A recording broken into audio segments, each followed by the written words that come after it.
La cité perdue de l'Atlantide a peut-être enfin été retrouvée.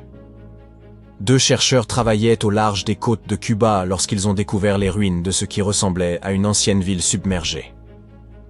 Cela s'est passé il y a environ 20 ans, et pourtant, personne n'en parle plus aujourd'hui. C'est comme si les autorités avaient pris cette information, l'avaient enfermée dans un sous-sol top secret, et avaient décidé que personne n'en saurait jamais davantage. Mais pourquoi? Eh bien, je vais vous le raconter. En 2001, Paulina Zelitsky, une ingénieure maritime, et son mari, Paul Weinzweig, ont été engagés pour explorer les eaux situées au large de la côte occidentale de Cuba. Ils avaient deux objectifs principaux. Rechercher de vieilles épaves de navires pouvant éventuellement dissimuler des trésors comme de l'or et des bijoux, et localiser des gisements précieux de pétrole et de gaz naturel sous les profondeurs de la mer. Ils utilisaient un sonar. En gros, il s'agit d'un radar qui fonctionne avec le son. Il envoie des ondes sonores sous l'eau, et lorsque ces ondes touchent quelque chose, comme un navire coulé, elles rebondissent. Ce dispositif peut déterminer où se trouve l'objet et à quelle distance, simplement en se basant sur l'écho. Ainsi, le couple explorait le fond marin avec cet instrument, à plus de 600-150 mètres sous la surface. Et puis, soudainement, ils sont tombés sur quelque chose de bien plus intéressant que de l'or ou du pétrole. Ils ont trouvé des pierres. Pas n'importe quelle pierre. Je parle de pierres énormes, parfaitement arrangées, un peu comme une version miniature de la pyramide de Chichen Itza, ou encore mieux, comme un ensemble de petites pyramides mayas submergées. Voilà ce qu'ils ont vu, ou du moins ce qu'ils pensent avoir vu. Le truc, c'est qu'un sonar ne fonctionne pas comme une caméra. Il n'enregistre pas de vidéo, ni ne prend de vraies photos sous l'eau. Ce qu'il fait, c'est créer des images à partir du son. Et ces images ne sont généralement que des contours ou des formes. Un peu comme une esquisse floue et en noir et blanc. Il vous montre où se trouvent les objets, mais pas exactement à quoi ils ressemblent. Et c'est exactement ce qui s'est passé pour ce couple. L'instrument s'est mis à produire des images de structures en pierre parfaitement ordonnées, et ça ressemblait vraiment à une espèce de construction urbaine. Je veux dire, le site était trop bien ordonné, trop symétrique pour n'être que des rochers réunis au hasard. Mais c'était trop beau pour être vrai. Cette découverte pourrait radicalement tout changer de ce que nous savons sur les civilisations anciennes du continent américain. Du coup, les scientifiques se sont dit qu'ils ne seraient pas responsables d'annoncer quoi que ce soit sans trouver d'abord plus de preuves. Et c'est pourquoi ils ont décidé de retourner sur les lieux de la découverte. Cette fois, ils ont envoyé un véhicule sous-marin télécommandé pour réellement voir ce qui se trouvait sous la mer. Vous voyez? Ce robot était essentiellement un caméraman sous-marin. Et le robot a confirmé la découverte. Il y avait bien quelque chose d'étrange là-dessous. Le site ressemblait à une ancienne cité faite d'énormes blocs de granit lisse. Ces pierres mesuraient environ 2,5 mètres sur 3. Certaines étaient pyramidales, d'autres rondes. Certaines semblaient avoir été taillées puis empilées les unes sur les autres, tandis que d'autres paraissaient isolées. Ensemble, elles semblaient former des couloirs et des contours de pièces. C'était comme de découvrir de grands bâtiments au milieu d'un désert sous-marin. Ces images furent suffisantes pour que Zelitsky scelle l'accord. À l'époque, elle a confirmé que cette structure incroyable, selon ses propres mots, pourrait avoir été un grand centre urbain. Encore une fois, ce sont ses mots. Puis le couple a commencé à spéculer. Ils ont dit que ces structures avaient probablement été construites il y a plus de 6000 ans, ce qui les rendait plus anciennes que les grandes pyramides d'Égypte. C'est même plus ancien que les Mayas eux-mêmes. Vous savez, la civilisation qui vivait autrefois sur le continent américain et qui est célèbre pour ses temples sophistiqués. Les recherches ont suggéré que ces structures pouvaient appartenir à une civilisation qui avait vécu là il y a des milliers d'années et dont nous n'avions jamais entendu parler.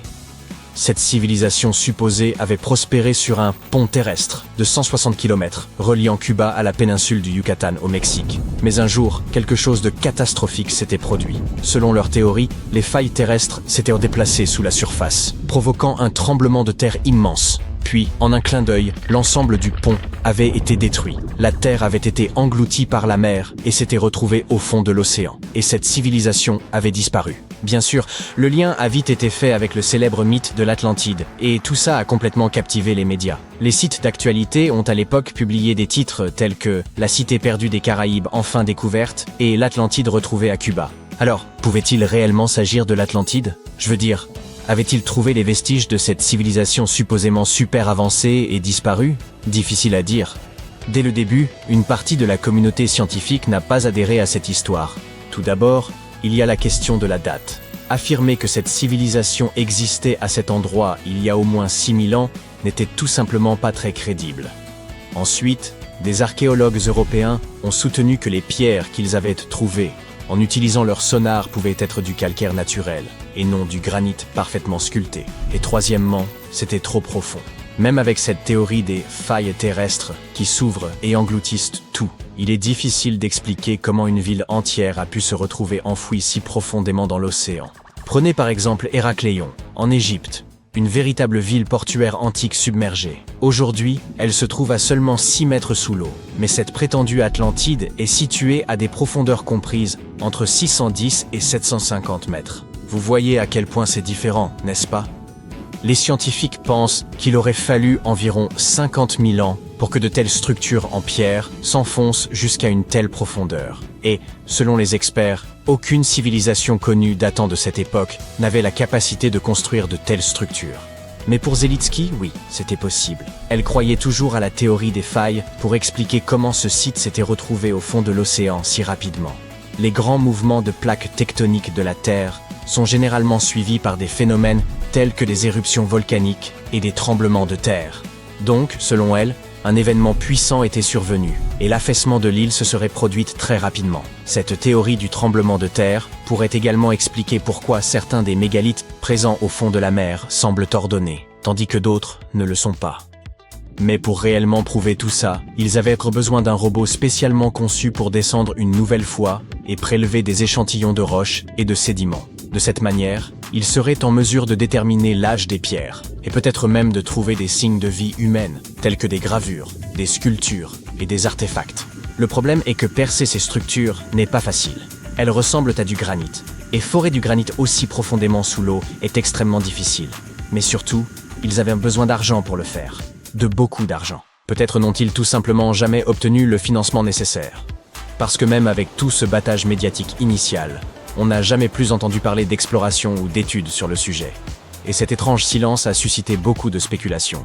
Certains se sont même demandé si l'histoire n'avait pas été intentionnellement étouffée, comme si les autorités avaient voulu enterrer cette découverte, comme si cette cité sous-marine avait été construite par une sorte d'être supérieur extraterrestre, et qu'on avait voulu nous le cacher. Mais à vrai dire, le meilleur argument selon lequel il s'agissait bien là d'une ville perdue, c'est que la nature n'aurait certainement pas pu construire quelque chose d'aussi symétrique.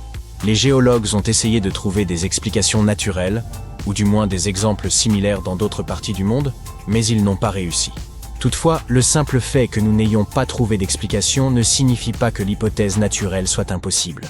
La nature peut créer des choses assez surprenantes et inattendues. Alors honnêtement, les arguments du type « c'est trop parfait pour être naturel » sont plutôt faibles. Ce qui s'est probablement passé, c'est que les experts n'étaient tout simplement pas convaincus qu'il s'agissait réellement d'une ville engloutie. Et c'est probablement la raison pour laquelle personne n'a accepté de financer la suite des recherches. Au fil du temps, l'engouement s'est estompé, l'histoire a disparu, et le site est retombé dans le silence. Et sans données supplémentaires, la véritable nature de ces formations sous-marines au large des côtes cubaines est restée un mystère. Préparez-vous à plonger dans la mer des mystères, également connue sous le nom de mer Noire. C'est la plus grande étendue d'eau intérieure au monde, plus vaste que l'ensemble de l'État de Californie. Elle abrite des dizaines de navires perdus, ainsi que quelques tunnels sous-marins secrets. Certains pensent même qu'elle fut autrefois une carrière exploitée en 6 phases distinctes. La mer Noire présente des couches d'eau horizontales qui ne se mélangent pas, avec des niveaux de salinité variés. L'eau salée provient de la Méditerranée, tandis que l'eau douce est apportée par les rivières. 10 des plus grands fleuves d'Europe se déversent effectivement dans cette mer, et elle reçoit plus d'eau douce par les rivières et les précipitations qu'elle n'en perd par évaporation. Enfin, l'excédent d'eau s'écoule à travers le Bosphore en direction de la mer de Marmara, formant 2 courants distincts. Le courant supérieur évacue l'eau de surface de la mer Noire, tandis que le courant inférieur apporte l'eau salée de la Méditerranée. Ainsi, les couches supérieures de la mer Noire sont-elles moins denses que les couches inférieures. L'oxygène provenant de l'atmosphère et de la photosynthèse reste dans les couches de surface et à des profondeurs excédant les 90 mètres au large et jusqu'à 150 mètres près du rivage, la vie est impossible. Seules certaines bactéries y survivent. Bien qu'il n'y ait pas d'air dans les profondeurs de la mer Noire, la couche supérieure abrite environ 750 espèces de phytoplancton. Les œufs et les larves de poissons et d'invertébrés se trouvent dans les régions côtières. On recense également 180 espèces de poissons dans la mer Noire, dont certaines sont précieuses, comme le chinchard, l'aiguillat commun et le sprat. Le niveau de l'eau y est toujours constant, sans marée haute ni marée basse. Ainsi, la surface de la mer est toujours calme et sereine. Cependant, elle cache une caractéristique surprenante, une rivière sous-marine. Ce courant d'eau salée traverse le détroit du Bosphore et longe le fond marin. Cette incroyable découverte, réalisée par des scientifiques de l'université de Leeds, a été annoncée en 2010 et c'est la première rivière sous-marine de ce type jamais découverte. Elle se forme lorsque l'eau salée de la Méditerranée se déverse à travers le détroit du Bosphore dans la mer Noire, où l'eau a une salinité bien moindre. La zone dépourvue d'oxygène de la mer Noire constitue une chambre de conservation idéale pour les trésors cachés dans ses profondeurs. Véritable coffre à trésors pour les épaves, cette mer a révélé ses secrets par hasard.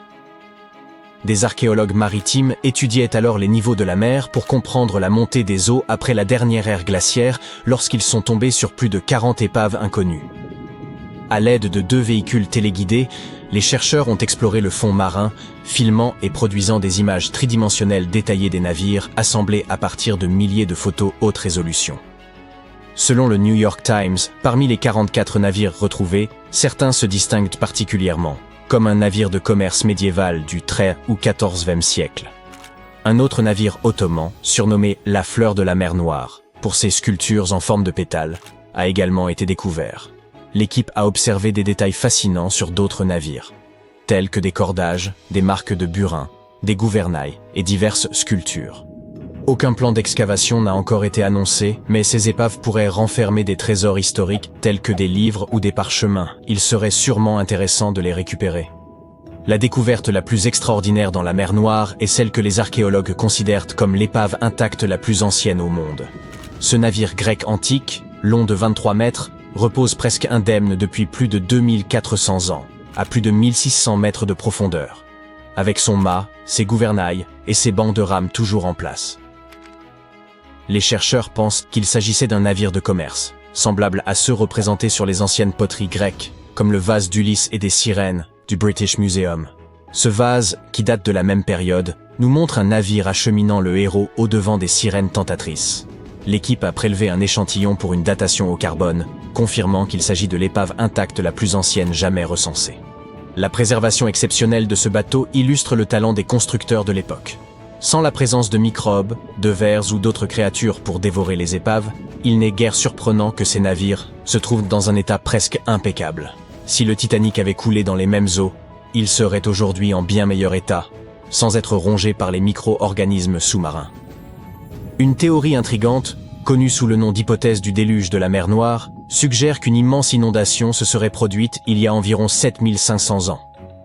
Dans les années 90, 2 géologues ont émis l'hypothèse qu'à la fin de la dernière ère glaciaire, il y a 7 à 12 000 ans, le réchauffement climatique de la Terre aurait provoqué la fonte des calottes glaciaires et la montée des niveaux marins, transformant la mer Noire en un petit lac d'eau douce. Ce lac était séparé de la mer Méditerranée par un barrage naturel au niveau du détroit du Bosphore. Puis, lorsque le niveau global des océans a augmenté, la Méditerranée a commencé à déborder dans le bassin de la mer Noire. Ils estiment que le niveau de la mer s'est élevé de 15 cm par jour, inondant les zones côtières et altérant définitivement leur environnement. Des échantillons prélevés au fond de la mer Noire révèlent un passage brusque d'une faune d'eau douce à des espèces marines, suggérant un afflux rapide d'eau salée. Des études sous-marines ont également identifié d'anciens littoraux et des structures humaines, prouvant que des populations vivaient dans des zones aujourd'hui submergées par la mer Noire. En outre, le moment de cette inondation correspond au schéma connu de migration humaine vers l'Europe, l'Asie et l'Afrique. Certains pensent même que ce déluge pourrait être celui décrit dans l'histoire de l'Arche de Noé. Cependant, les critiques de cette théorie affirment que les preuves avancées ne sont pas aussi catégoriques et que la transition de l'eau douce à l'eau salée aurait pu être plus progressive. Ils débattent également pour savoir si les habitants ont déserté la région avant ou après sa submersion. Une ancienne chronique, datant d'environ un siècle, détaille l'existence de 2 tunnels souterrains partant de Roumanie et de Bulgarie et s'étendant sous la mer Noire jusqu'en Turquie. Autrefois, les paysans utilisèrent de tels tunnels pour déplacer leurs troupeaux vers l'Empire ottoman et le reste de l'Asie mineure. Qui a bien pu les creuser et la raison pour laquelle ils passent sous la mer demeure des questions sans réponse. À la Première Guerre mondiale, les entrées de ces tunnels ont été scellées pour des raisons de sécurité et gardées sous étroite surveillance. L'armée roumaine était parfaitement au courant de l'existence de ces tunnels et a continué d'en interdire l'accès. Dans les années 80, des ouvriers travaillant sur le canal Danube-Mer Noire ont accidentellement découvert une autre entrée de ces mystérieux tunnels, située dans un cimetière de Murfatlar, en Roumanie. Ces mêmes ouvriers utilisaient régulièrement le passage pour transiter en Bulgarie. Mais ce qui rend ces tunnels encore plus fascinants, c'est que l'on raconte qu'ils auraient été construits il y a plusieurs milliers d'années. Creuser un tunnel sous la mer est une tâche pour le moins complexe, même avec nos technologies actuelles. Et si ces tunnels sont vraiment aussi anciens, leurs constructeurs étaient incroyablement en avance sur leur temps. Enfin, une légende urbaine raconte que la mer Noire posséderait son propre triangle des Bermudes. Les pêcheurs ont décrit un tourbillon furieux qui apparaîtrait soudainement, entraînant sous les flots des oiseaux, des navires et même de petites îles. En 1944, un navire aurait mystérieusement disparu en plein jour, entouré d'un brouillard noir qui brillait d'une inquiétante lueur verte. Depuis, personne ne l'a jamais revu. Bien que personne ne puisse attester avec certitude de cette histoire, elle ajoute une touche ésotérique et effrayante aux énigmes de la mer Noire. La structure de Richat est une formation gigantesque au milieu du Sahara et qui ressemble à s'y méprendre à une vaste cible de fléchettes. Elle est si grande que l'on peut la voir de l'espace. Même la CIA s'y est intéressée à elle. En 1965, ils avaient prévu de la survoler, à la recherche d'anomalies géomagnétiques. Les résultats sont toujours classifiés aujourd'hui. Peut-être que les rumeurs sont vraies, et que cet endroit est vraiment la cité perdue de l'Atlantide. On suppose que l'Atlantide aurait coulé sous les vagues. Mais de récentes découvertes nous orientent dans une direction différente. C'est une histoire ancienne qui remonte très loin dans le temps, et Platon a été le premier à la mentionner. Le lieu avait une végétation luxuriante et une structure singulière. 3 cercles concentriques de terre entourant 2 cercles d'eau. 2 citations clés des écrits de Platon suggèrent que l'Atlantide n'aurait peut-être pas été une île ordinaire au milieu de l'océan. De plus, l'Atlantide aurait subi une influence majeure de l'Afrique et de l'Europe, ce qui remet en question l'idée qu'elle ait pu se trouver dans l'Atlantique. Il s'avère que l'œil du Sahara et l'Atlantide se ressemblent. Lorsque les astronautes ont vu l'œil du Sahara depuis l'espace, ils ont d'abord soupçonné qu'il s'agissait du cratère d'impact d'une météorite. Mais les anneaux de la structure correspondent à la disposition décrite pour l'Atlantide. Plus important encore, le Sahara n'a pas toujours été un désert. Il s'est transformé d'une région tropicale en un désert aride, il y a environ 11 000 ans. Les chercheurs ont retrouvé des traces d'un immense fleuve, le Tamanrasset, qui aurait pu abreuver toute une communauté. Celui-ci s'écoulait vers la structure de Richat, pareillement à la description de Platon. La voie maritime transsaharienne traversait le Sahara il y a 50 à 100 millions d'années, et l'on prétend que la mer aurait détruit l'Atlantide il y a environ 11 500 ans, probablement en raison d'une montée rapide du niveau de la mer causée par la fin de l'ère glaciaire. L'imagerie satellite de la NASA montre des motifs qui concordent avec cette théorie. Ces cercles concentriques pourraient être la clé permettant de dévoiler les secrets de l'évolution de notre planète au cours de millions d'années. Ils ont été façonnés par l'érosion de plusieurs couches de roches résistantes, créant un motif étrange fait de crêtes et de ravins. Le pic principal se dresse fièrement à 400 mètres de haut. La partie centrale a subi une transformation significative due à l'érosion, développant une structure circulaire avec un pic élevé. Contrairement au cratère d'impact, l'œil du Sahara présente une symétrie et un équilibre frappant. Certains affirment que cela résulterait du soulèvement des roches, sculptées par le vent et l'eau. D'autres pensent qu'il s'agirait d'un ancien anticlinal, érodé jusqu'à révéler cette forme concentrique. Ensuite, il y a la théorie du dôme de sel, suggérant que c'est la flottabilité du sel qui aurait sculpté cette merveille. Les techniques de datation ont prouvé qu'elle s'était formée il y a 252 à 541 millions d'années, à plus ou moins 1 million d'années près. D'anciens artefacts sont éparpillés autour des anneaux extérieurs de la structure, près du lit du fleuve asséché. Certains outils en pierre plus anciens ont également été retrouvés dans la même zone. Et pourtant, même si quelques pointes de lance de l'ère néolithique y ont été trouvées, il n'y a pas beaucoup de signes que des gens y aient vécu à l'époque. La région semble avoir été exploitée pour des activités à court terme comme la chasse ou la fabrication d'outils. Il existe d'autres mystères surnaturels qui parsèment notre monde. L'une de ces énigmes se trouve en Norvège. Le sinistre phénomène des lumières d'Esdalen, également connu sous le nom de vallée des lumières, laisse les scientifiques perplexes. Cette vallée a une largeur de 15 km. Elle est assez reculée, mais une étrange boîte bleue se trouve en haut de la colline, équipée de caméras qui scrutent le vallon en contrebas. L'inquiétante saga a commencé dans les années 80, lorsque le ciel nocturne au-dessus de Esdalen s'est paré de boules de feu incandescentes. Un spectacle récurrent qui a fait frémir tous ceux qui l'ont vu. Ce n'était pas un phénomène éphémère. Bien au contraire, il s'est reproduit très régulièrement. Terrifiés, les habitants ont signalé des contacts avec ces phénomènes lumineux inexpliqués, dont certains se seraient produits près de leur maison. La peur s'est propagée comme une traînée de poudre. À son apogée, on comptait environ 20 apparitions chaque semaine. Le phénomène a fait son chemin dans les journaux, les magazines et les médias du monde entier. Bien vite, les gens ont afflué dans la vallée, espérant voir ces lumières par eux-mêmes. En 1984, des experts se sont joints à la cohue, armés d'instruments sophistiqués comme des magnétomètres, des radiomètres et bien d'autres trucomètres. Ce qu'ils ont observé était sidérant. Ces lumières défiaient toute explication. Certaines se déplaçaient à un rythme tranquille, tandis que d'autres traversèrent le ciel à une vitesse fulgurante de 30 000 km/h. Les gens ont bien essayé de les expliquer. Avions, reflets lointains, foudres en boule, satellites, planètes, météores. Mais la vitesse et la façon dont ces lumières dansaient éclipsaient toutes ces théories. Nous nous approchons lentement d'un autre lieu mystérieux. C'est le plus grand lac subglaciaire parmi les 675 lacs connus d'Antarctique. Il pourrait facilement abriter des formes de vie inconnues. Ce lac se trouve sous l'Inland 6, Est-Antarctique. Si vous plongez à environ 4 km sous la glace, vous y verrez le lac Vostok, situé à 200 mètres sous le niveau de la mer. Ce lac est long de 2 cents, 50 km, et large de 50 km, à son point le plus étendu. Avec une profondeur moyenne de 430 mètres, c'est aussi le 6e plus grand lac du monde en termes de volume. Il ressemble à une cité sous-marine, avec de hauts piliers et de profonds bassins. Ce lac secret a été découvert en 1993.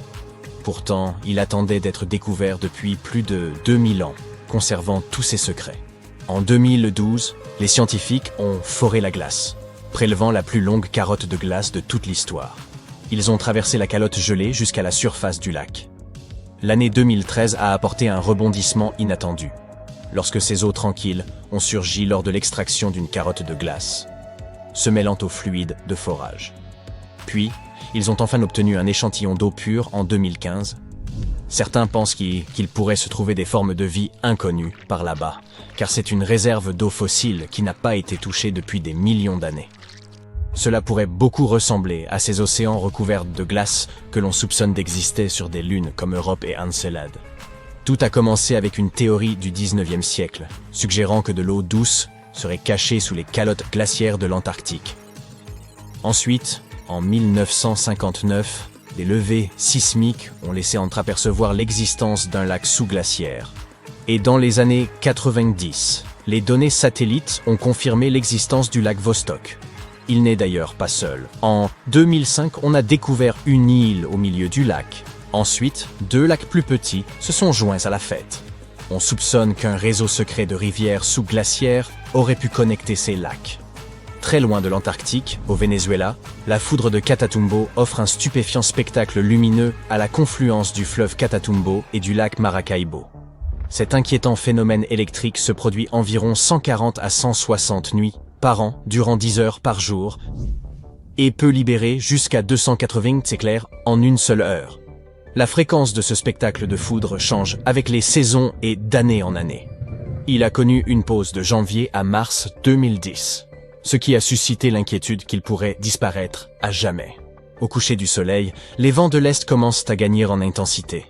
Ce vent fort est appelé un jet nocturne à basse altitude, comme ce que l'on peut observer dans les grandes plaines d'Amérique du Nord. Ces vents apportent de l'humidité, principalement des Caraïbes et du lac en lui-même. Cet air humide rencontre les hauts sommets de la cordillère, entraînant la création d'orages sur les montagnes. Grâce à la constance de ces vents, d'autres orages apparaissent au fur et à mesure que la nuit avance. Ce schéma se répète. C'est pourquoi cette région a le taux annuel d'éclairs le plus élevé au monde. Le prochain endroit que les scientifiques sont incapables d'expliquer se trouve en Chine. Il s'agit des grottes de Longjiu. Elles présentent des voûtes hautes et inclinées et de robustes piliers. L'endroit est resté caché pendant des siècles. Ces cavernes, créées par l'homme, creusées il y a environ 2000 ans, n'ont décidé de se révéler que dans les années 90. Des agriculteurs locaux ont drainé les étangs et révélé 5 cavernes massives. Des fouilles supplémentaires ont exposé 19 autres grottes plus petites. Elles allaient de 20 à 35 mètres de large pour 10 à 20 mètres de hauteur. Des archéologues y ont retrouvé des reliques anciennes datant du règne de l'empereur Han Xuandi, remontant à plus de 2000 ans. Comment ces grottes ont-elles survécu pendant plus de 2 millénaires sans s'effondrer? Aucune trace écrite n'explique la manière dont elles ont été conçues. Les murs présentent des marques de bourrines, laissant supposer une activité de sculpture couche après couche. Mais le processus exact de construction demeure un casse-tête.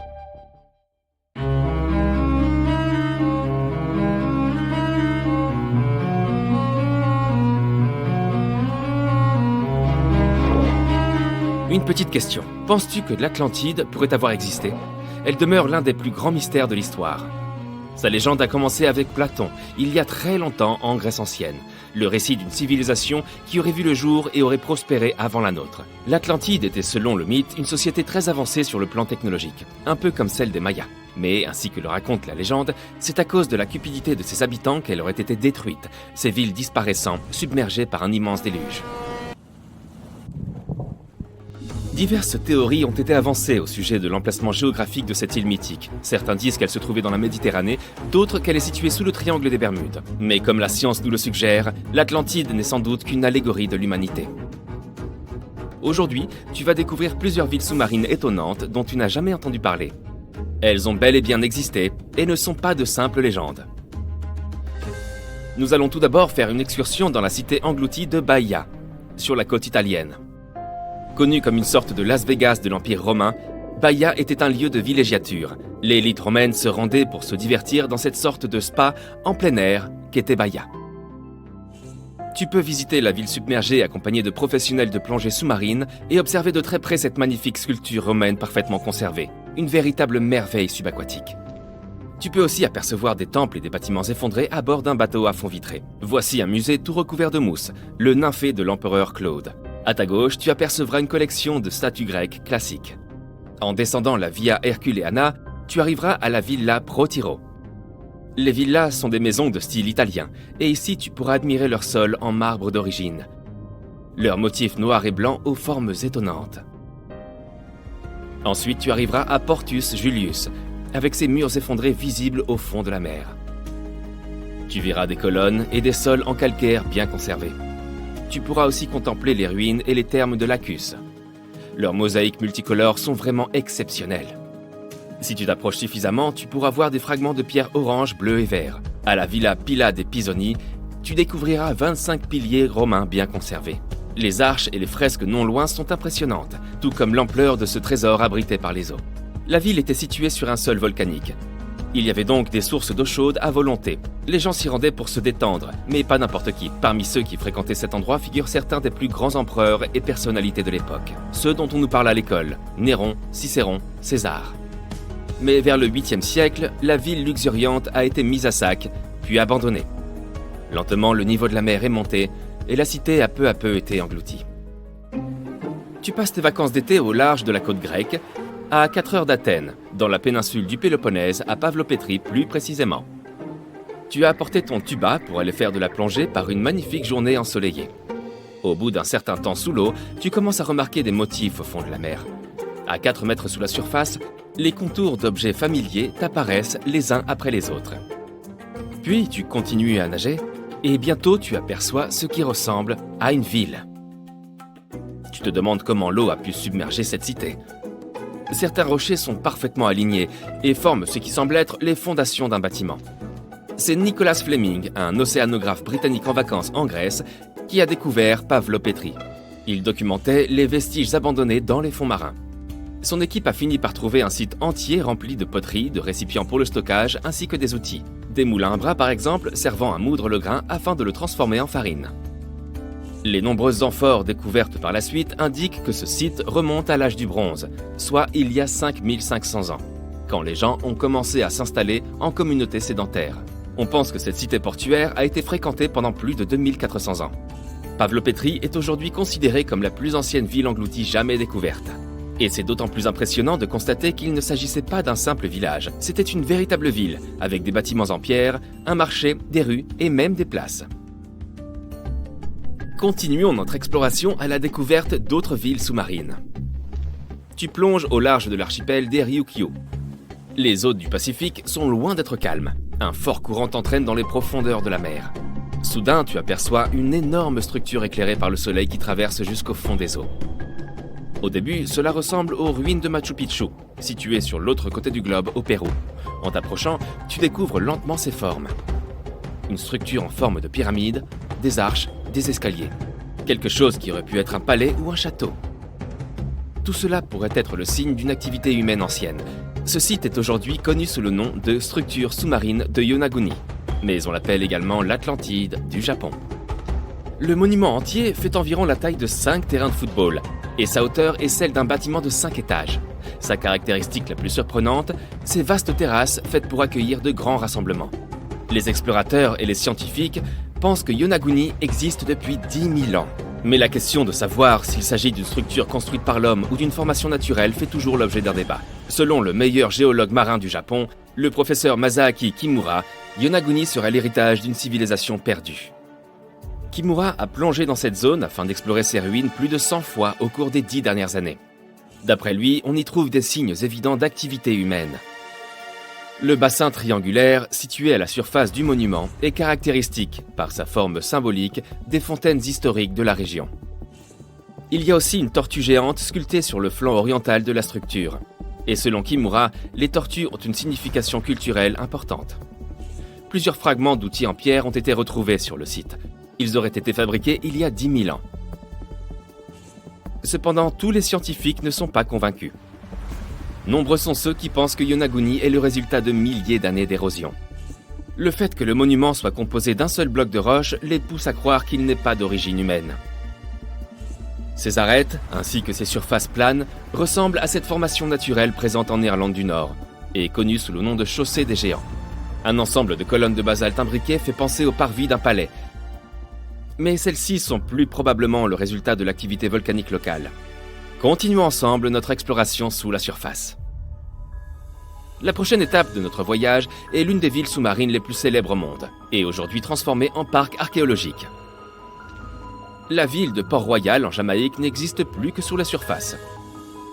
Mais en 1692, c'était l'une des cités les plus riches de l'hémisphère occidental.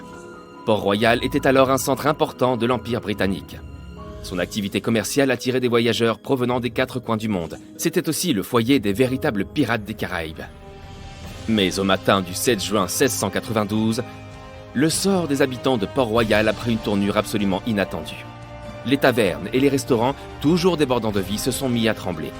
La population s'est réveillée au milieu d'un immense séisme dont la magnitude est estimée aujourd'hui à 7,5 sur l'échelle de Richter.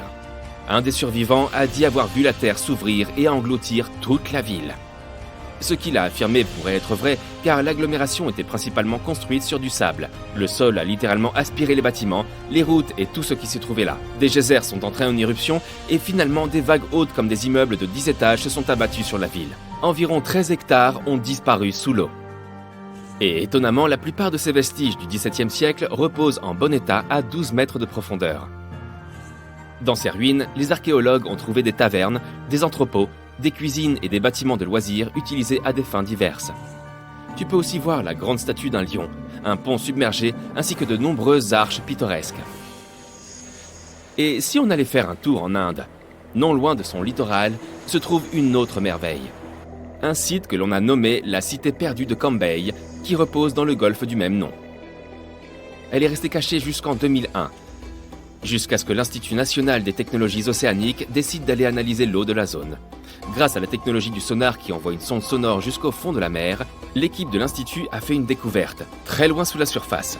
Les images rapportées montraient des formes géométriques réparties sur une étendue de 8 km. Ces vestiges dateraient de plus de 9500 ans. Ce qui veut dire que cette civilisation a disparu à peu près à la fin de la dernière période glaciaire. Parmi les débris récupérés sur le site, on trouve des matériaux de construction, des poteries, des perles, des sculptures et même des os. Les scientifiques ne sont pas tous convaincus de la véritable provenance de ces objets. Mais si c'est bien de là qu'ils proviennent, cela ferait de la ville perdue de Cambay la plus ancienne civilisation connue au monde. Les scientifiques ont récemment découvert des vestiges comparables à l'Atlantide, près de l'Australie. Autrefois, un continent entier se trouvait là, désormais submergé. Voici son histoire. Il y a environ 70 000 ans, pendant la dernière période glaciaire, une vaste masse terrestre appelée Sahul existait dans le sud-ouest de l'océan Pacifique. Cet ancien supercontinent connectait ce que nous connaissons aujourd'hui sous les noms d'Australie, de Nouvelle-Guinée, de Tasmanie et des îles Aru, formant une immense étendue de terre continue. Imaginez des forêts tropicales luxuriantes entourées de majestueuses montagnes. Les plus hautes montagnes de Sahul se trouvaient dans les hautes terres de Nouvelle-Guinée et atteignaient des sommets de plus de 3900 mètres. Ce lieu exceptionnel abritait une diversité d'animaux uniques, principalement des marsupiaux. Mais il n'y avait pas que des koalas et des kangourous. Sahul hébergeait divers types de brouteurs, fouisseurs, charognards et prédateurs. On y trouvait le gigantesque diprotodon, le redoutable chasseur qu'était le thylacoleo et le terrifiant mégalania, une créature bien plus grande que la plupart des lézards vivants aujourd'hui. Ce territoire était tout à fait singulier, car, tandis que le reste du monde était peuplé d'animaux placentaires comme les loups, les éléphants et les humains, Sahul ne comptait parmi ses mammifères classiques que des chauves-souris et des rongeurs. Toutefois, ces différentes régions présentaient des écosystèmes variés. Les régions de Timor, d'Arafura et de Carpentaria étaient hautes et couvertes de savanes et de forêts sèches, rappelant un peu l'Australie moderne avec ses déserts arides, ses broussailles, ses steppes et ses forêts tempérées le long de la côte est. À cette époque, les humains migraient à travers le globe.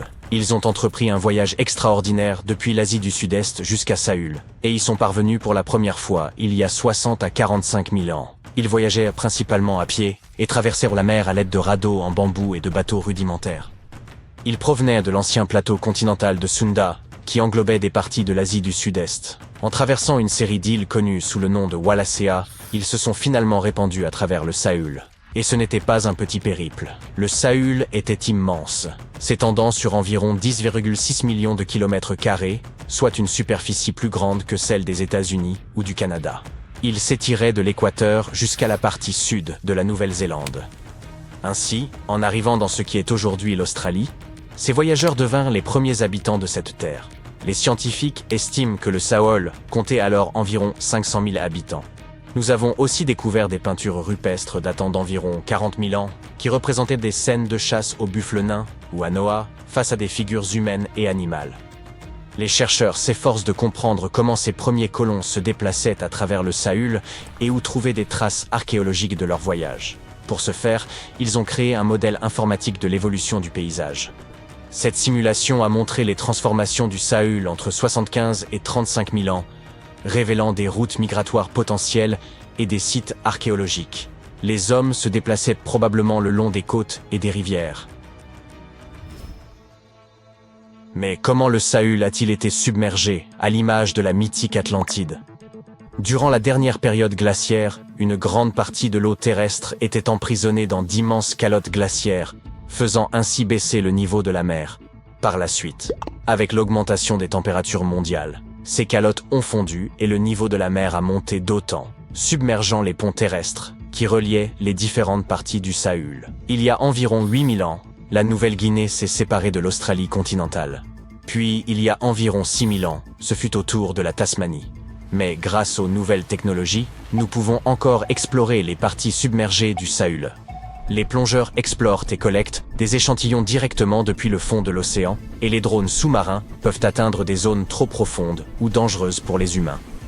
Grâce à la cartographie par sonar, les scientifiques utilisent les ondes sonores pour dresser des cartes du fond marin, un peu comme utiliser un écho permettant de voir sous l'eau. Les ondes rebondissent sur le fond marin et reviennent à l'envoyeur, aidant ainsi à composer une image des environs.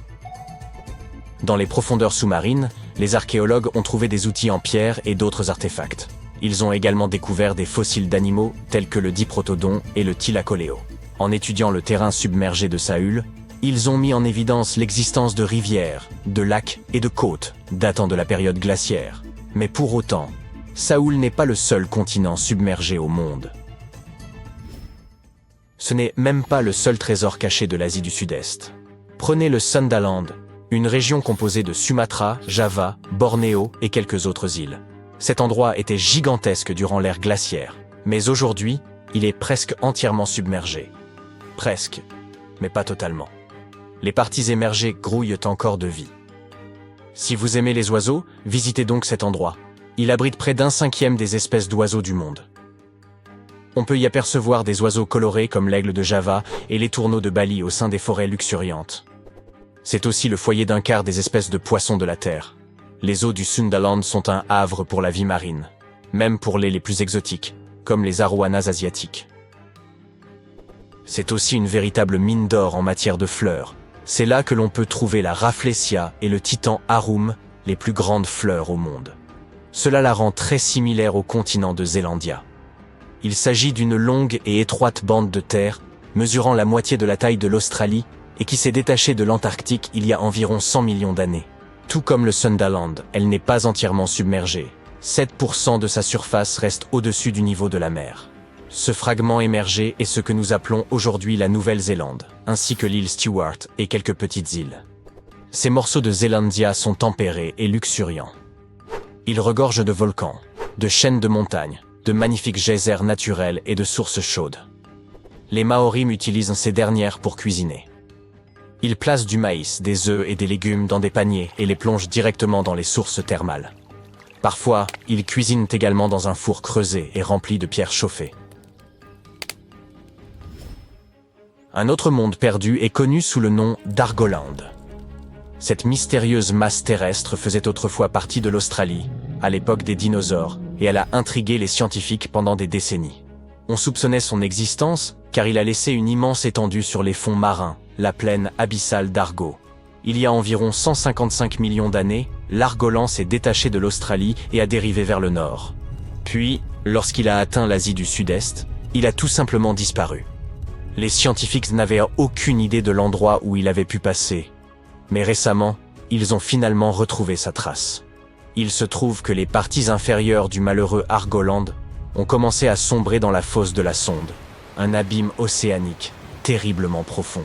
La croûte terrestre a coulé dans le manteau, et pendant ce temps, les parties supérieures d'Argolan ont été poussées vers le haut, intégrant des roches plus jeunes à la surface. À cause de cela, Argolan s'est disloqué en plusieurs fragments plus petits. Ces derniers ont formé des parties de Bornéo, Java, Célèbes et d'autres régions. Le reste est profondément enfoui sous l'Indonésie et la Birmanie. Imaginez une masse terrestre colossale de la taille du Groenland, le Grand Adria. Son voyage a débuté il y a environ 240 millions d'années, lorsqu'il s'est détaché du supercontinent de Gondwana. Il a commencé à dériver vers le nord et après 100 millions d'années passées dans des mers chaudes, il a soudainement percuté l'Europe avant de se fragmenter. La plupart de ces morceaux ont été entraînés profondément dans le manteau terrestre, mais certains ont été arrachés et sont devenus partie intégrante de chaînes montagneuses comme celle des Alpes. Aujourd'hui, les vestiges du Grand Adria sont dispersés dans plus de 30 pays, de l'Espagne jusqu'à l'Iran. C'est pourquoi ils sont si difficiles à localiser. Les Seychelles faisaient également partie de Gondwana. Et oui, ces îles idylliques reposent sur les vestiges de l'ancien continent. Nous en avons d'ailleurs appris beaucoup grâce à ces fascinants affleurements granitiques. C'est Alfred Wegener qui a suggéré la dérive des continents il y a près d'un siècle, mais personne ne le croyait à l'époque. Et ces affleurements l'ont aidé à prouver que les plaques tectoniques se déplaçaient réellement. Les Seychelles se sont séparées de l'Inde et de Madagascar, et sont finalement devenues un archipel solitaire dans l'océan Indien. Cela s'est probablement produit à cause de l'activité volcanique intense des trappes du Deccan. Aujourd'hui, les îles abritent des espèces uniques, tant sur Terre que dans les récifs coralliens environnants. Le microcontinent de Mauritia s'est détaché de l'Inde après l'extinction des dinosaures. Au cours de son voyage, il s'est étiré pour prendre une forme de ruban, avant de se fragmenter. Aujourd'hui, ces fragments sont éparpillés sous l'océan Indien. Les scientifiques ont découvert cette terre perdue en étudiant de minuscules cristaux anciens appelés zircons. Ces zircons sont pareils à des capsules temporelles. Ils remontent à une période antédiluvienne, pouvant aller de 660 millions à 2 milliards d'années, bien plus anciens que l'île Maurice elle-même. Ces cristaux anciens ont suggéré l'existence d'une autre Atlantide quelque part à proximité. Il semble qu'il y ait des continents engloutis un peu partout dans le monde. Et peut-être en découvrirons-nous encore beaucoup d'autres à l'avenir.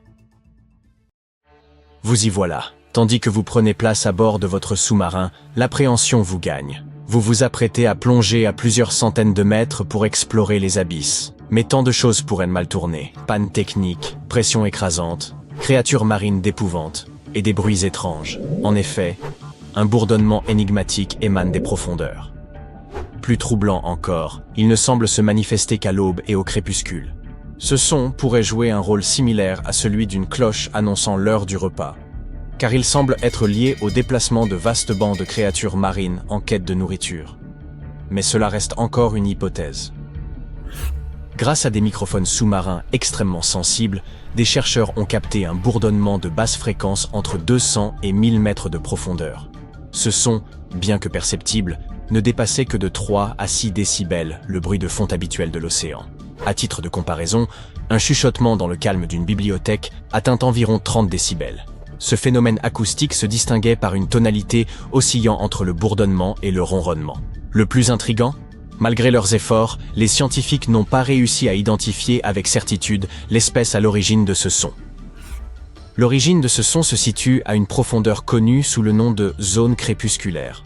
Cet espace plongé dans l'obscurité est pauvre en nutriments et privé de lumière solaire indispensable à la photosynthèse. La faune qui y prospère dépend des particules organiques en suspension et des organismes morts tombant des couches supérieures. Malgré cette apparente austérité, la zone crépusculaire est loin d'être désertique. Une étude de 2015 suggère que jusqu'à 90% des poissons de la planète pourraient y résider, parmi lesquels de nombreuses espèces encore inconnues. Revenons à ce bruit énigmatique. Les chercheurs estiment qu'il pourrait être lié à la migration verticale de petites créatures marines, comme les poissons, les crevettes et les calmars. Ces animaux remontent vers la surface au crépuscule pour se nourrir de plancton, profitant de l'obscurité pour échapper aux prédateurs. À l'aube, ils replongent dans les profondeurs pour se cacher. Ce phénomène, l'un des plus vastes déplacements d'animaux sur Terre, mobilise chaque jour des milliards d'organismes. Les scientifiques supposent que ce bourdonnement accompagne cette migration, servant peut-être de moyen de communication ou de coordination. Il pourrait également signaler au groupe le moment propice pour remonter se nourrir. Si cette hypothèse se confirme, elle permettrait de mieux comprendre la vie dans les profondeurs abyssales. Longtemps considérée comme le royaume du silence, la zone crépusculaire pourrait en réalité abriter des interactions sociales et des comportements bien plus élaborés qu'on ne l'imaginait. Mais l'océan n'est pas le seul à produire des sons étranges. La Terre elle-même émet un bourdonnement incessant. Ce phénomène, inaudible à l'oreille humaine, n'a aucun lien avec les tremblements de terre. Il résulte de vibrations infimes et continues au sein de la croûte terrestre, si faibles qu'elles ne peuvent être détectées qu'à l'aide d'équipements spécialisés. Connue sous le nom d'oscillation libre, cette résonance, observée depuis longtemps par les scientifiques, a pu être enregistrée. Les séismes, en revanche, sont les mouvements du sol les plus perceptibles. D'après l'Institut d'études géologiques des États-Unis, la Terre en subit environ 5 millions chaque année. Parmi eux, seuls 100 000 sont assez puissants pour être ressentis, et une centaine provoquent des dégâts significatifs. Même lors des accalmies entre deux séismes, la Terre vibre en permanence sous l'effet de mouvements imperceptibles. Contrairement aux secousses brutales des tremblements de terre, ce bourdonnement est constant et régulier, résultant de l'activité microsismique. Les sismomètres, instruments mesurant les vibrations du sol, sont capables de capter ce phénomène partout sur Terre. Depuis des années, l'origine de ce bourdonnement fait débat parmi les chercheurs. Certains l'attribuaient aux vagues pénétrant profondément le fond marin, d'autres à la collision entre les vagues de surface. En 2015, il a été confirmé que ces deux mécanismes contribuaient à la vibration permanente de la planète. Si ce phénomène avait déjà été enregistré sur Terre, les données sous-marines sont désormais bien plus précises et détaillées. Pour l'étudier, les scientifiques ont déployé des sismomètres au fond de l'océan Indien, près d'une île à l'est de Madagascar. Entre septembre 2012 et novembre 2013, 57 sismomètres autonomes ont ainsi été répartis sur une zone de 2000 km².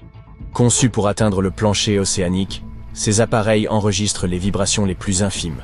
Durant ces 11 mois d'études, les chercheurs ont filtré les interférences liées aux vagues et aux courants marins. Ils ont ainsi pu isoler des signaux clairs et constants du bourdonnement terrestre avec des pics de fréquence compris entre 2,9 et 4,5 MHz, bien en deçà du seuil de perception humaine fixé à 20 Hz. La détection du bourdonnement terrestre depuis les abysses dépasse le cadre de la simple curiosité scientifique. Elle offre aux chercheurs une nouvelle approche pour analyser la propagation de l'énergie à travers la croûte et le manteau terrestre. Le monde qui nous entoure regorge de sons énigmatiques, dont certains demeurent inexpliqués. Parmi eux, le bloop demeure l'un des plus fascinants. Enregistré en 1997 par l'Agence américaine d'observation océanique et atmosphérique, NOAA, ce puissant son sous-marin d'une minute débuta par un grondement sourd avant de voir sa fréquence s'intensifier. D'une intensité telle qu'il fut capté sur 4 800 km, le bloop alimenta d'abord les spéculations sur l'existence d'une gigantesque créature marine encore inconnue.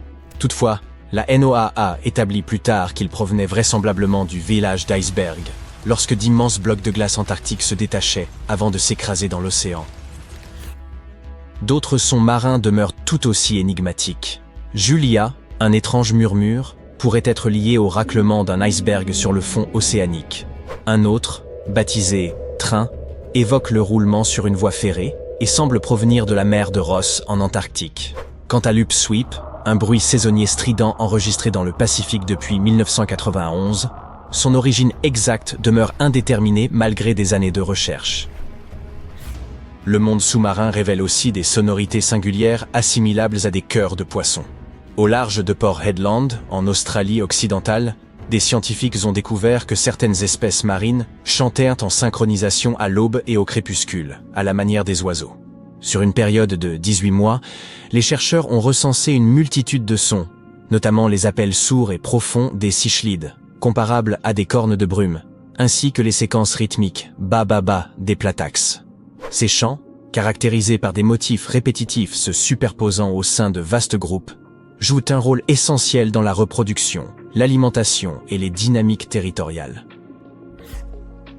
Les abysses réservent également leur lot de mystères acoustiques. Les chercheurs de la NOAA ont exploré les sons émanant du Challenger Deep, le point le plus profond de la fosse des Mariannes. Grâce à un microphone encapsulé dans du titane, capable de résister à une pression dépassant 1000 fois celle de l'atmosphère au niveau de la surface, ils ont enregistré, durant 23 jours, une myriade de bruits allant du chant envoûtant des baleines au grondement lointain des séismes. Si les profondeurs de l'océan regorgent de sons énigmatiques, la terre ferme n'est pas en reste. L'un des phénomènes les plus déroutants est un bourdonnement grave entendu dans des régions précises, comme Taos, au Nouveau-Mexique, ou Bristol, en Angleterre. Décrit comme un léger vrombissement évoquant le ronronnement d'un moteur, ce bruit demeure une énigme. Certains chercheurs avancent l'hypothèse d'un phénomène psychologique, où l'attention des individus se focaliserait sur des sons de fond habituellement ignorés. À ce jour, aucune explication définitive n'a été trouvée. Même les formations rocheuses sont capables de chanter. Le Rainbow Bridge, une arche de grès de 90 mètres de haut située dans l'Utah, vibre à la manière d'une corde de guitare sous l'effet des ondes sonores, des séismes éloignés ou des vagues du lac Powell. Les scientifiques analysent ces fréquences pour évaluer leur impact sur la stabilité de la structure au fil du temps. Fait intriguant, certains visiteurs affirment entendre de légers bourdonnements en s'approchant du site. Le ciel, lui aussi, réserve ses propres harmonies étranges. Depuis des siècles, les populations des régions polaires rapportent entendre des crépitements, des sifflements et des claquements accompagnant les aurores boréales. Un chercheur finlandais a réalisé les premiers enregistrements de ces sons et identifié leur origine, des décharges électriques dans la basse atmosphère, à environ 70 mètres du sol. Alimentées par des tempêtes magnétiques, ces charges produisent de faibles sons perceptibles lors des nuits claires et calmes. D'autres phénomènes naturels génèrent des sons aussi puissants qu'intrigants. Le frottement des icebergs sur le fond marin et l'activité volcanique sous-marine engendrent des grondements, des crépitements et des gémissements que les scientifiques analysent pour mieux comprendre les dynamiques glaciaires et géologiques. Quant à moi, je produis aussi mon lot de bruits étranges, mais c'est un sujet pour une autre vidéo, ou peut-être pour mon prochain bilan médical. C'était le 10 avril 1912. Richard venait de partir de Southampton en Angleterre à bord du navire le plus célèbre de l'époque, surnommé l'Insubmersible. Comme il venait d'assister à une quasi-collision avec le SS City of New York, il décida d'écrire à sa femme pour lui raconter cet incident effrayant. « Ma très chère Sal, nous nous en sommes sortis hier après beaucoup de difficultés. » Il était loin de se douter qu'à peine 4 jours plus tard, sa plume et le bateau sur lequel il se trouvait seraient perdus à jamais au fond de l'océan Atlantique Nord. Était-ce là une sorte de mauvais présage? Richard a-t-il pressenti ce qui allait se passer à bord? Au cas où tu ne l'aurais pas encore compris, Monsieur Richard Geddes était à bord du Titanic le jour où il a écrit cette lettre à sa femme. Le 14 avril 1912, le navire semblait perdu à jamais. Avec lui, de nombreux secrets et trésors se sont déposés au fond de l'océan. Il a fallu attendre 1985 pour que l'épave du Titanic soit enfin redécouverte grâce à une technologie sonar de pointe. Depuis, les scientifiques ont réussi à récupérer des milliers d'objets dans le bateau naufragé et un grand nombre d'entre eux ont été exposés ou vendus aux enchères. Par exemple, des bijoux, un gilet de sauvetage, un menu de restaurant du navire et même un morceau de moquette d'une cabine de première classe. Tous ces objets ont captivé l'attention du public, comme les diverses histoires des personnes à bord. Les scientifiques ont même cherché à remonter entièrement le Titanic afin de l'étudier convenablement et faire en sorte qu'il ne s'abîme pas davantage. Certains ont suggéré de remplir l'épave de balles de ping-pong pour qu'elle flotte jusqu'à la surface, et d'autres ont même envisagé d'injecter 180 000 tonnes de vaseline dans sa carcasse. Une autre stratégie envisagée consistait à utiliser quelques 450 000 tonnes d'azote liquide afin de piéger le vaisseau dans une sorte d'iceberg artificiel qui le ferait alors remonter par lui-même jusqu'à la surface. Mais toutes ces stratégies ont finalement dû être abandonnées, l'épave étant bien trop fragile pour être récupérée ainsi. Le Titanic est peut-être l'un des navires naufragés les plus intéressants. En tout cas, le plus célèbre. Mais les plongeurs en eau profonde ont encore beaucoup d'autres histoires à nous rapporter. Il arrive que parfois des avions se retrouvent au fond de l'océan. Des plongeurs qui exploraient les environs de l'île d'Oahu, dans l'archipel de Hawaï, sont tombés sur l'épave d'un avion F-4U Corsair. Il semble qu'il se soit écrasé dans l'océan en 1946 en raison d'un manque de carburant. Si tu pouvais plonger assez profondément, tu pourrais même tomber sur des statues et des objets disparus depuis très longtemps. Par exemple, les vestiges du seul parc archéologique sous-marin du monde au large de la côte de Naples, en Italie. On y trouve les ruines de l'ancienne ville romaine de Bayès. Les statues sous-marines qu'on peut y découvrir sont à couper le souffle, c'est le moins qu'on puisse dire. Dans une tournure plutôt ironique des événements, une partie de l'équipement que nous comptions utiliser pour nous rendre sur la Lune a été perdue au fond de la mer pendant de longues années. Mais comment cela a-t-il bien pu arriver? À partir de la fin des années 60 et jusqu'au début des années 70, de nombreuses fusées Apollo ont été lancées en orbite autour de la Terre et de la Lune. Lorsque le véhicule spatial atteignait une altitude d'environ 61 km, son premier étage, comprenant les moteurs, se séparait du corps principal. On pensait alors que ses composants étaient détruits ou perdus à jamais. Vraiment? En 2012, une équipe de spécialistes a découvert un ensemble de moteurs de fusées à 4 km au large des côtes de la Floride. Après 2 ans de restauration, ils ont été confiés au musée de l'aviation de Seattle qui les expose au public. Peux-tu t'imaginer une ville entière plongée sous l'eau? En 2001, une telle ville a été découverte dans le golfe de Cambay, au large des côtes indiennes. Certains archéologues pensent qu'il s'agit de la plus ancienne ville de l'histoire. Pour comparaison, elle fait presque la taille de Manhattan et est constituée de murs massifs et de grandes places. Les plongeurs ont découvert des fragments de sculptures, des œuvres d'art et même ce qui semblait être d'anciens meubles en bois, vieux de 9500 ans, soit 5000 ans de plus que tout ce qu'on a pu trouver jusqu'ici. Ok, et maintenant, pourquoi pas une rivière sous-marine? Je ne peux même pas imaginer à quoi cela ressemblerait, mais des plongeurs affirment en avoir vu au sud de Tulum, au Mexique. Est-ce réellement possible? Eh bien, pas vraiment. Car le cénote Angelita n'est pas une véritable rivière, mais un type très spécial d'illusion d'optique. Formé par une halocline, c'est-à-dire un nuage de sulfure d'hydrogène présent au fond de cette grotte sous-marine.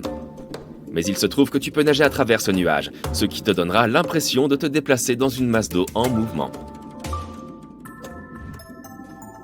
On ne trouve pas seulement des objets inanimés sous l'eau. Certaines découvertes concernent également des créatures marines plutôt effrayantes. Tu aimerais probablement éviter les méduses si tu ne raffoles pas des piqûres.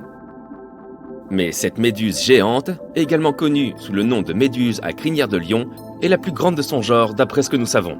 En toute justice, tu ne tomberas dessus que si tu plonges dans les eaux des océans Arctique, Atlantique Nord et Pacifique Nord. Tu ne pourras pas la rater, car elle mesure 36 mètres de long avec ses tentacules. Ceux qui pratiquent la plongée en eau profonde sont nombreux à rêver de découvrir un jour un trésor perdu. Un plongeur a touché le jackpot lorsqu'il est tombé sur un trésor d'une valeur de près d'1 million de dollars au fond de la mer. C'était en 2015. Ce plongeur chanceux nageait juste au large des côtes de la Floride. Qu'a-t-il trouvé? Eh bien, environ 51 pièces d'or, 12 mètres de chaîne en or et une pièce unique et rare qui avait été taillée spécialement pour le roi d'Espagne, Philippe V. En parlant de trésors perdus, il est arrivé aussi que des plongeurs trouvent des bateaux pirates. Ils ont découvert l'une de ces épaves en 2015, au large de la côte colombienne, datant du XVIIIe siècle. La valeur de ce navire disparu a été estimée entre 4 et 17 milliards de dollars, car il contenait des richesses, des pierres précieuses, de l'or et d'innombrables d'autres objets de grande valeur. En comparaison, il y a une île entière, dans les Bahamas, qui est à vendre pour 75 millions de dollars.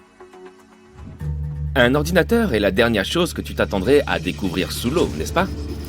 Et s'il ne s'agissait pas d'un ordinateur ordinaire, mais d'un ordinateur ancien? Un plongeur l'a découvert par hasard entre 1900 et 1901, sur le lieu d'un naufrage situé au large d'une île grecque. Les chercheurs pensent que cet étrange engin en pierre est la forme la plus ancienne d'un ordinateur. Il a été conçu à de nombreuses fins, notamment pour prédire les positions astronomiques ainsi que les éclipses sur le calendrier. Comme l'humanité a perdu la plupart des technologies de cette époque, il est incroyable que l'on soit tombé sur cet objet après des siècles. Cela nous a permis d'en apprendre beaucoup sur les Grecs de l'Antiquité. L'ordinateur se trouve maintenant au Musée archéologique national d'Athènes, si jamais tu voudrais le voir en personne.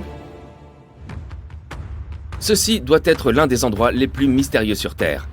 On l'appelle la fosse des Mariannes, et c'est la zone la plus profonde de tous les océans.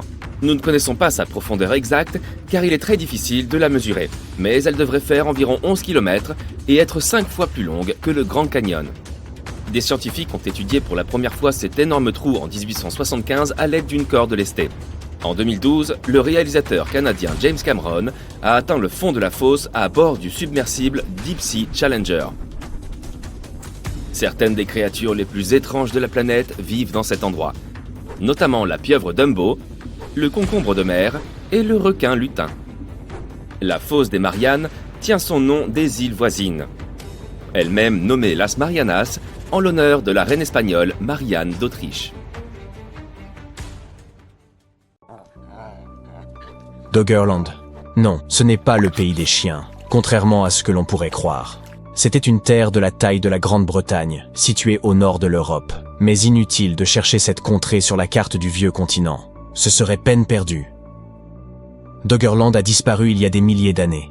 Mais où se trouvait-il exactement? Et des hommes y ont-ils vécu? Les scientifiques s'efforcent de répondre à ces questions. Commençons par le nom. Dans les années 1990, une archéologue britannique nommée Bryony Coles a baptisé la région Doggerland en référence à Dogger Bank, un banc de sable situé à environ 100 km au large de la côte est de l'Angleterre. Ce terme provient vraisemblablement du néerlandais et désignait un bateau de pêche à 2 mâts. Cela semble logique, car aujourd'hui, la mer du Nord est une riche zone de pêche. Mais il y a des milliers d'années, les habitants de cette région avaient un régime très différent. Il y a environ 12 000 ans, à la fin de la dernière grande période glaciaire, Doggerland ne présentait pas d'eau de mer, mais des marécages, des lagons, des forêts et des collines.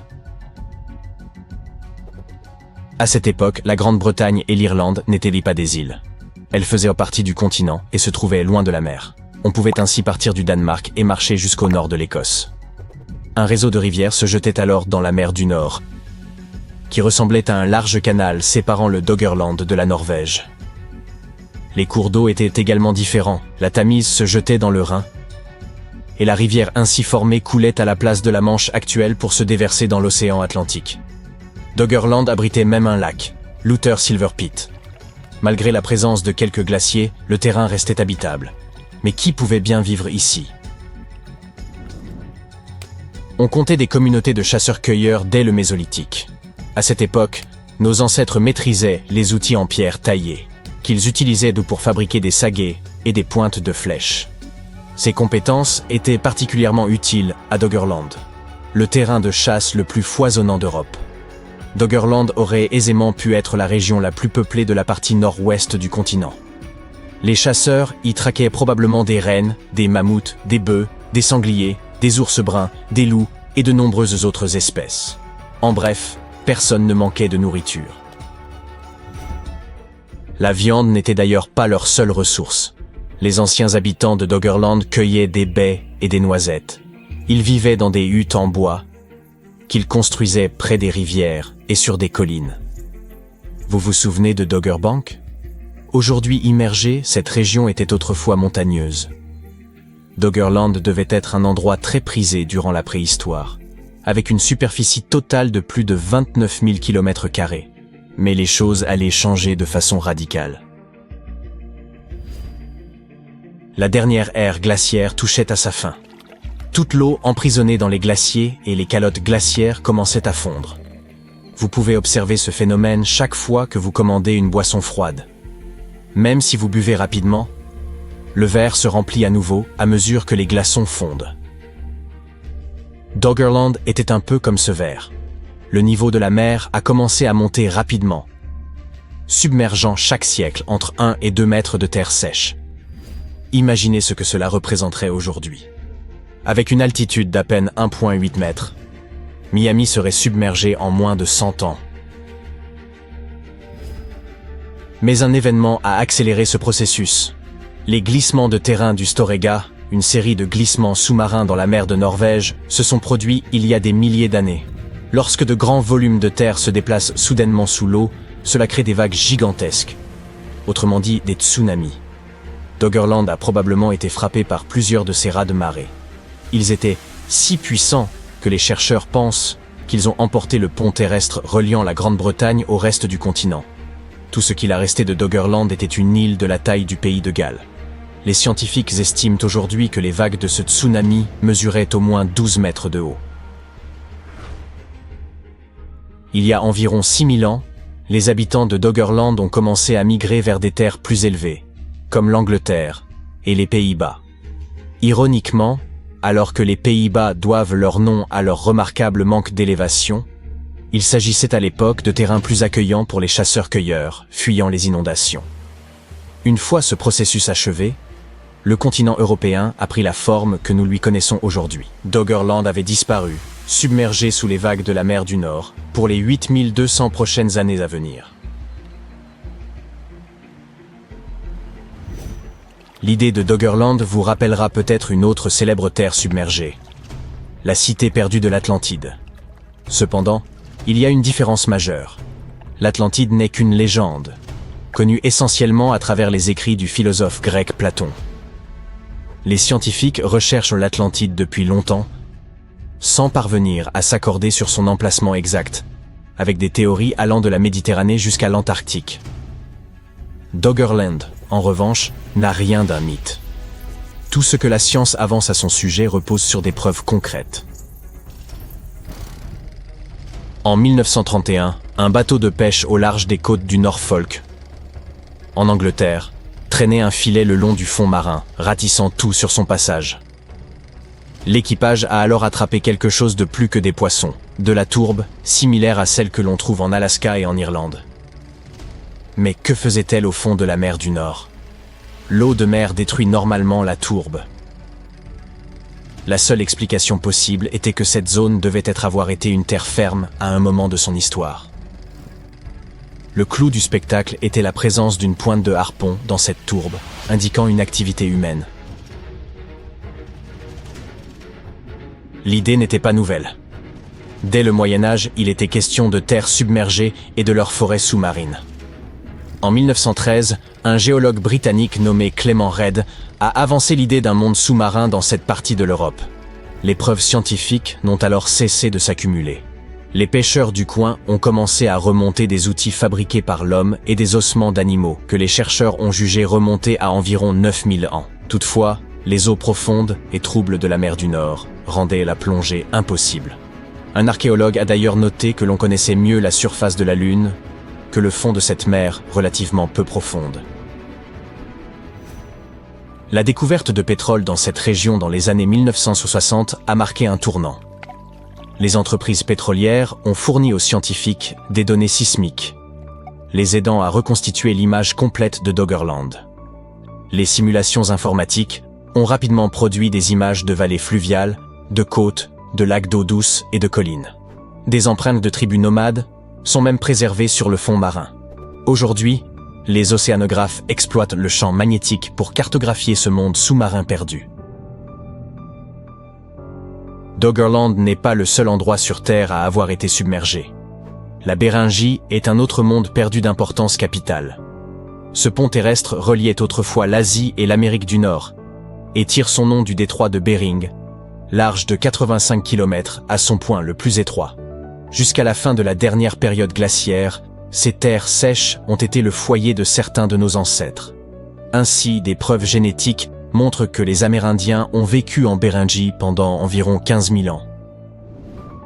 Et la partie centrale de ce territoire était 9 fois plus large que la Manche. Pour imaginer à quoi ressemblait cette terre, pensez à la partie arctique de l'Alaska actuelle.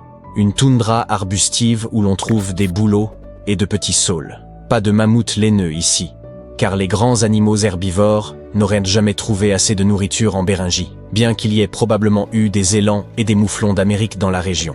Mais l'ère glaciaire ne durerait pas éternellement. Comme pour Doggerland, les niveaux de la mer ont commencé à monter il y a environ 13 000 ans. Ce n'était pas qu'une mauvaise nouvelle, cependant. Des découvertes scientifiques suggèrent qu'à cette époque, les gens auraient commencé à migrer vers le sud, quittant la Béringie en voie de submersion pour passer en Alaska. De là, ils auraient mis peupler les deux Amériques, devenant les ancêtres des premiers Amérindiens. Des trésors valant plusieurs milliers de dollars, en passant par les téléphones flambant neufs et jusqu'aux cités antiques, plongeons dans les eaux sombres et voyons ce que nous pouvons y dénicher. Imagine que tu te rendes en bord de fleuve pour y faire une promenade en bateau. Qui ne serait pas tenté de prendre quelques photos pour que les souvenirs de cette excursion restent à jamais gravés dans les mémoires? Oups, l'eau t'éclabousse. Heureusement, tu as pris tes précautions et placé ton appareil dans un sac étanche. Mais que se passerait-il si tu laissais tomber ton téléphone au fond de l'eau en même temps que son étui? C'est ce qui est arrivé à certaines personnes. Un plongeur professionnel et un youtubeur se sont immergés dans une rivière très appréciée des touristes, lesquels y avaient perdu une quantité d'effets personnels d'une valeur cumulée de 20 000 $, y compris des iPhones 9 et des bijoux. L'image d'une voiture sortie de l'eau te sera peut-être familière, que ce soit au cinéma ou au journal télévisé. Il arrive également que de grands cargos coulent et que les camions qui s'y trouvent soient emportés. C'est ce qui s'est passé avec l'épave du Thistle Gorm, qui a sombré en 1941 en mer Rouge. Et ces camions Bedford se trouvèrent justement à l'intérieur. Tu veux voir quelque chose de plus précieux comme un véritable trésor? Ce cargo britannique transportait une lourde cargaison de lingots d'argent, sauf que le navire a coulé. Les chercheurs de trésors savaient depuis longtemps qu'il se trouvait une fortune à son bord. Et on a recherché cette épave depuis les années 1940. L'équipe d'Odyssey Marine a eu de la chance. Ce sont eux qui en ont fait la découverte en 2011. Le trésor se trouvait à plus de 4000 mètres sous la surface et le navire transportait plus de 110 tonnes de lingots d'argent. C'est un sacré magot. L'équipe de l'Odyssée a pu conserver 80% du trésor et en a cédé 20% au trésor de la couronne britannique. Bien entendu, le navire contenait d'autres effets, comme des lettres, des théières et des draps de soie. On peut les admirer dans l'exposition Voice from the Deep au Postal Museum. Que dirais-tu d'un peu d'art sous-marin? Eh bien, te voilà servi. Voici les statues Moai de Polynésie. Celles-ci ont été découvertes dans plusieurs régions du monde. Par exemple, l'île de Pâques regorge de statues de différentes tailles, mais on en trouve également à Cancun, Isla Mujeres et Punta Nizuc au Mexique. Admirer sous l'eau des statues au corps entier et datant de plusieurs millénaires serait probablement une expérience unique en son genre. Les pièces d'or sont également des objets populaires que l'on retrouve dans les épaves. De nombreux plongeurs tombent sur des pièces qui valent une coquette somme d'argent. Mais un plongeur de Floride a véritablement touché le jackpot. En 2015, il est tombé sur un trésor d'une valeur de près d'1 million de dollars. Il y en avait là pour 51 pièces d'or, 12 mètres de chaînes en or ouvragées, ainsi qu'une pièce de monnaie rare frappée pour le roi d'Espagne, Philippe V. Ils étaient autrefois terribles et redoutés, et ils ont toujours l'air effrayants en soi. On veut bien sûr parler des bateaux pirates. Une épave de bateau pirate datant du XVIIIe siècle a été déterrée au large des côtes colombiennes en 2015. Le trésor qui s'y trouvait valait de 4 à 17 milliards de dollars.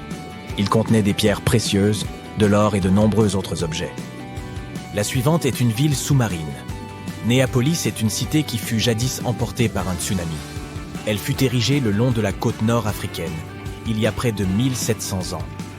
Des plongeurs ont découvert les vestiges de cette ville sous-marine en 2017.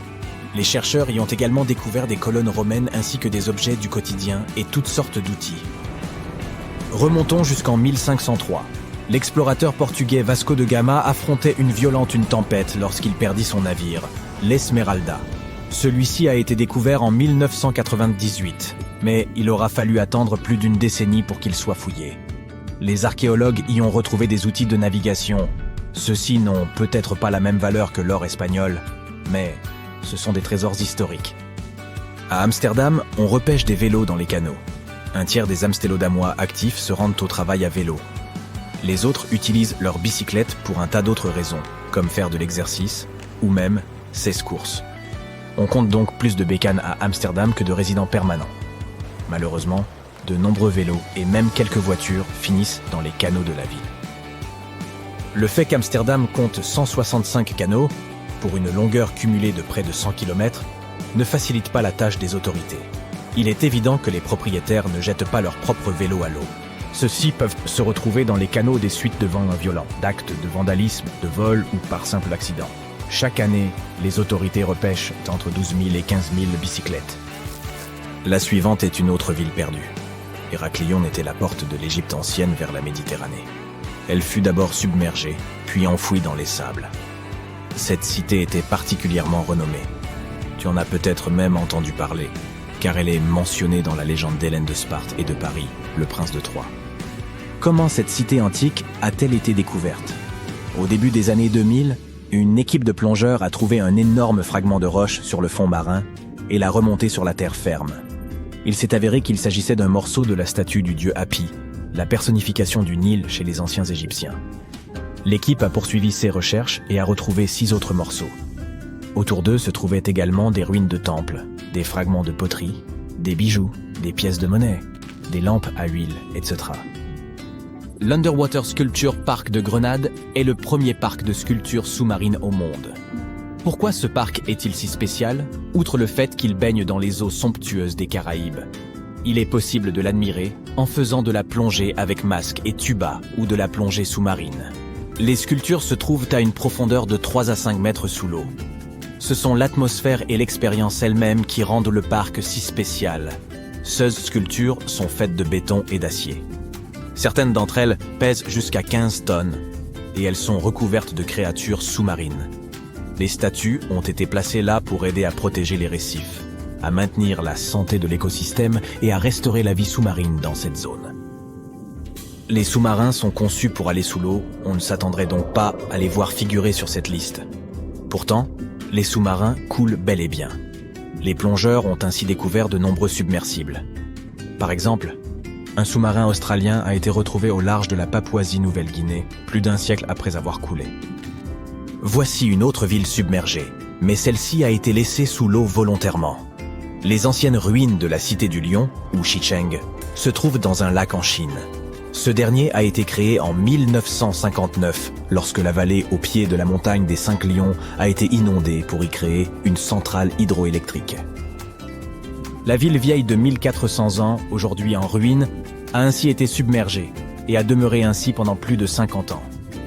Elle est restée intacte au fond du lac, jusqu'à ce que son exploration ne commence en 2001. Les plongeurs ont alors découvert que de nombreuses structures, sculptures, lions gardiens et autres arches étaient encore préservées. Les chercheurs ont cartographié et documenté Xicheng. Ils ont également cherché un moyen d'éviter que ces structures ne soient endommagées davantage. Et en 2011, la ville a été déclarée vestige historique protégé. Lorsque tu admireras les ruines de la Cité du Lion pour la première fois, tu en auras le souffle coupé. Imagine-toi nager dans ces eaux sombres. En approchant de la cité, tu apercevrais ces immenses murailles et ces multiples sculptures. Fabuleux, n'est-ce pas? Le musée sous-marin de Cancun est probablement le plus grand musée de ce type au monde. Il n'a pas été perdu en soi, mais il abrite désormais son propre écosystème aquatique. Qui ne voudrait pas combiner la plongée sous-marine avec la visite d'un jardin de classe mondiale comptant 500 sculptures? Éparpillées à 9 mètres sous la surface, ces sculptures sont fabriquées à partir d'un béton marin au pH neutre afin de pouvoir demeurer au fond de l'océan. De plus, ici, les sculptures évoluent au fil du temps, contrairement à ce qui se passe dans un musée traditionnel. En effet, elles s'intègrent à l'environnement sous-marin et abritent diverses espèces végétales et animales. Dans une installation, près de 450 figurines grandeur nature sont regroupées pour évoquer la coexistence harmonieuse de l'humanité. Il y a aussi l'Anthropocène, qui est une véritable coccinelle Volkswagen submergée, placée près du récif de Manchon. Ok, ça c'est une méduse géante, et on voulait que tu la vois. Cette créature est connue sous le nom de méduse à crinière de lion, et c'est la plus grande espèce de méduse connue. As-tu déjà découvert quelque chose d'intéressant dans l'eau ?